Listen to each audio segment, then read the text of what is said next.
You know what? After reading this week's chapter of Naruto, I wouldn't be surprised if King of Lightning jizzed in his pants, cause shit really has hit the fan.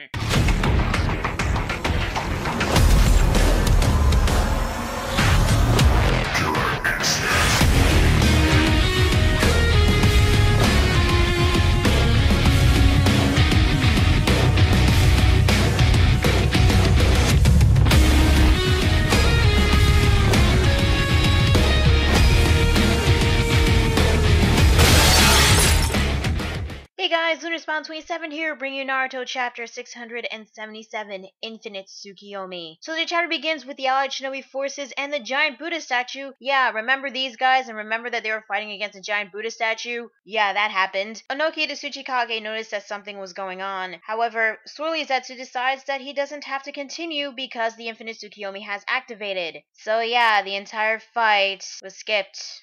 You know what? I'm not that surprised considering that some of those fights in the war was skipped. Anyway, the ground starts to shake again, and a couple of shinobi notice something was going on far off in the distance, where they see giant meteorites falling down to the ground. All the shinobi can do at this point was brace themselves for impact, while Shikamaru deduced that since the chakra that Naruto gave to everyone has vanished and the giant Shinju has disappeared, it means that something big must be happening over to the location where the meteorites are falling, and whatever it is, it's not good.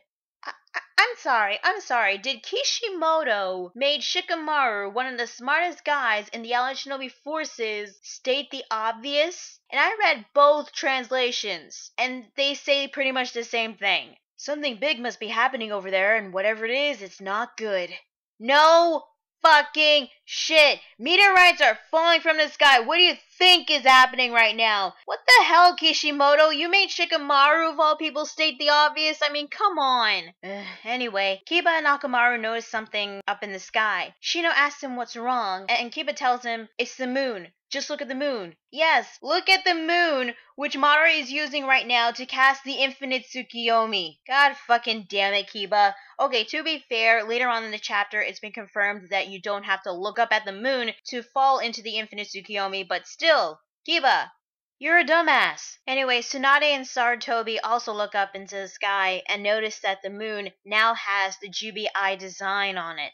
Meanwhile, Sasuke noticed the moon and realized that things are going to get really bad. So he hurries down to the ground while Naruto summons multiple Bijudama Rasen Shurikens to destroy the meteorites. Yeah, remember the old days when Naruto had to use 2 shadow clones to make a Rasen Shuriken and that Rasen Shuriken was incomplete? Now he can create multiple Rasen Shurikens without shadow clones. Not just Rasen Shurikens, but Bijudama Rasen Shurikens. Okay, I gotta admit, Naruto does do some pretty cool stuff with his Rikudo setting powers, I'm not gonna lie. He throws the Bijudama Rasen Shurikens at the meteorites, destroying them all, while Sasuke made it down to the ground. We cut back to surprise, Tenten, who has tripped and fallen. There's been a lot of people tripping in this series as of late. Now, to be fair, she fell because of the aftershock of Naruto's attack. One of her scrolls opened and it turns out it contains the pot and the gourd that Madara spit out a few months ago. If Tenten uses these ninja tools, she'll be able to seal away the opponent in an instant. However, she doesn't know how it works, so she needs to find someone from Kumo to learn how to use them. And then in one panel, Madara's headband landed on the scroll, which means that Tenten is right below Madara. Speaking of which, Madara is setting his plan in motion, saying, now everything shall become as one. And in the next panel, and I gotta say this was really, really good artwork, we get an image of Kaguya having this evil look on her face, and the moon representing her third eye. I really like the artwork on this panel. It really shows how intimidating Kaguya looks, especially that evil look on her face. And I can't help but feel like Kaguya might really make an appearance. Maybe she's the one that's using Madara as a tool to use the Infinite Tsukiyomi or something. I mean, we got the Rikudo Sennin making an appearance. I wouldn't be surprised if Kaguya does too. Infinite Tsukiyomi activates as the moon shines an incredibly bright light on the entire ninja world. Many people were hypnotized over the Tsukiyomi, Sai, Orochimaru, and the rest of his group. However, Hashirama and Tobirama doesn't seem to be affected by the jutsu. We then cut to Killerbee. Holy crap, where the hell has this guy been? And yeah, he's alive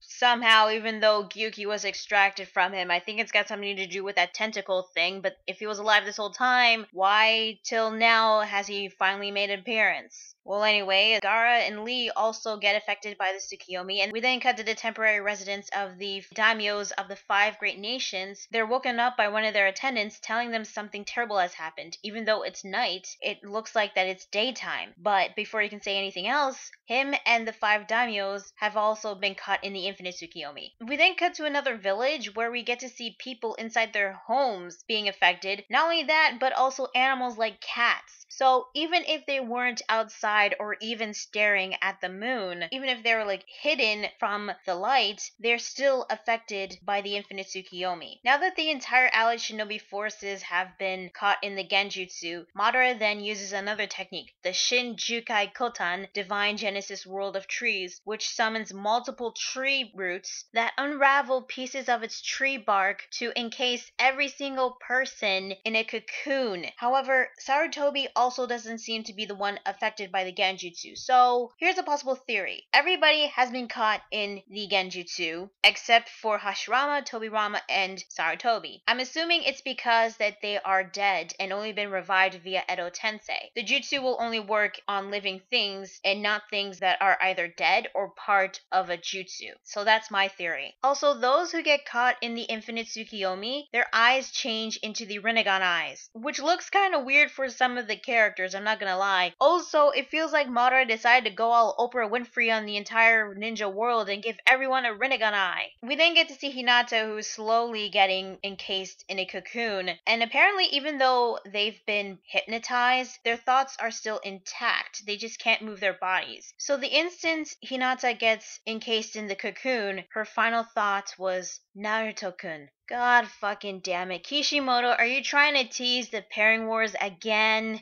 Because after that one panel, we cut to Naruto, who has a shocked look on his face, now aware of the situation because of his sensing abilities and was about to go out and help, but Sasuke stops him. So we got Sakura thinking about Sasuke, and we got Hinata thinking about Naruto. Kishimoto, I don't know where you're going with this, but please stop it or make a decision already. Anyway, Naruto, Sasuke, Sakura, and Kakashi are safe from the infinite Tsukiyomi thanks to Sasuke Susanoo protecting them. According to Black Zetsu, the light isn't able to shine through the Susanoo, all thanks to Sasuke's Rinnegan, which is being used to fight off the jutsu. Sasuke tells Naruto not to go outside because he'll fall into the effects of the genjutsu. Not only that, but Madara's shadow is still out there, and if him or Naruto or both get defeated, then it's game over. You know what? Ever since Sasuke came back to help the allied shinobi forces stop Madara, he's been doing a really good job. He's the one that's being smart, he's the one that's getting stuff done, and he's also the one that helped assist Naruto, Sakura, and Kakashi. However, there were times where I just wished that I knew what he was thinking, especially since he met the Rikudo Sennin. Now, Naruto tells him to wait for the tree. I'm not sure what he means, but maybe he's waiting until Madara completes his Shinjukai Kotan Jutsu. I'm assuming that Sasuke and Naruto are going to attack the tree. We then cut back to Hashirama, who still has the chakra rod stabbed on his back, by the way, and he notices that this technique is the World of Trees Genesis. How does Hashirama know this technique? Does he also know how to use it too? I'm not really sure, but according to him, everyone is being bound by the life energy of the Shinju. Well, everyone except him and Tobirama. We even get to see a couple people sealed inside the cocoons from the Shinju. Then we cut to Swirly Zetsu, who has unraveled itself, and oh my god, it was Yamato this whole time. Wow, I'm totally not surprised by that. Also, do people still care now? But hey, Yamato's back, yeah. But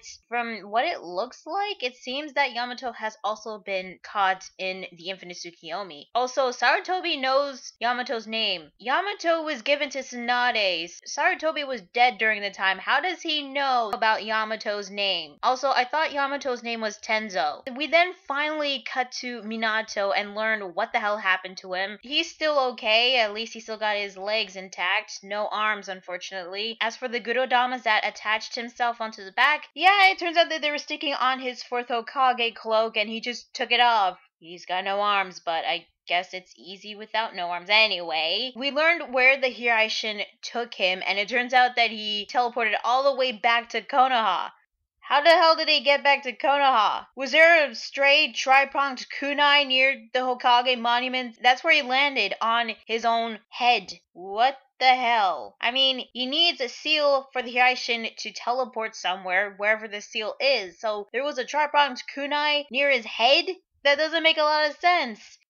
Fuck it. Anyway, Minato wakes up and notices that everyone in Konoha has been trapped in cocoons by the Shinju roots. Yes, the tree roots even expanded all the way to Konoha, so that means that everyone, not just people in Konoha, but basically the entire goddamn shinobi world, has been trapped in the infinite Tsukiyomi, minus Naruto, Sasuke, Sakura, Kakashi, Minato, Hashirama, Tobirama, and Sarutobi, and that is where the chapter ends. So yeah, that is Naruto chapter 677. What did I think? This was a really good chapter. I liked it, and I'm so glad we got to see how the infinite Tsukiyomi worked. The moon basically just became another sun, trapping everyone in the infinite Tsukiyomi with its light. And even if you're like away from the light, even if you're not looking at the moon, you're still caught in it. Unless you're an Edo Tensei, or unless you have a Rinnegan powered Susanoo, you're pretty much screwed. So Madara has finally achieved his goal, so I'm guessing he's going to grow the chakra fruit, which is weird because the Shinju got cut.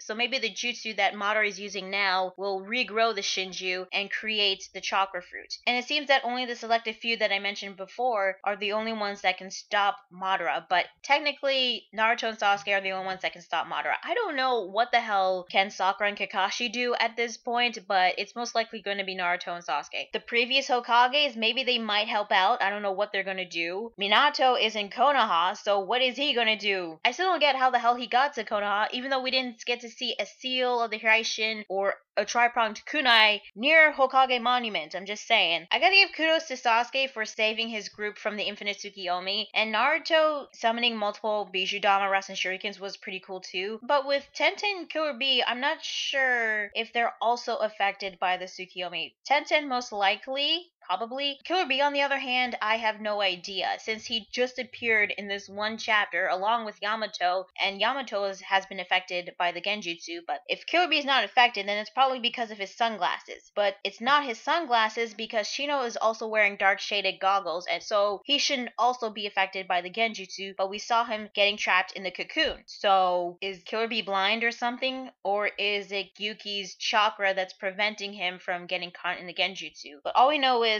that Naruto and Sasuke gotta do something really fast in order to stop Madara. They could try to destroy the tree, but it's the moon that's the problem, so they could either pull a Piccolo and destroy the moon, or they gotta stop Madara somehow by getting him far away from the moon. Maybe they'll come across Tenten's scroll and use the ninja tools to seal Madara inside either the pot or the gourd. But I'm just hoping that this won't turn out in a terrible way. I want it to be really, really good. So overall, I thought this chapter was really good. Infinite Tsukiyomi has finally been activated, and I can't wait for next week's chapter to see what happens next. So tell me guys, what do you think of this week's chapter of Naruto? Did you like it? Did you hate it? Now that almost every single person in the shinobi world has been caught in the infinite Tsukiyomi, any ideas of what Naruto and Sasuke and the rest of the group are going to do now? Let me know in the comments below. Be sure to like the video if you like it and subscribe to more videos, and be sure to check out my Facebook fan page and Google+.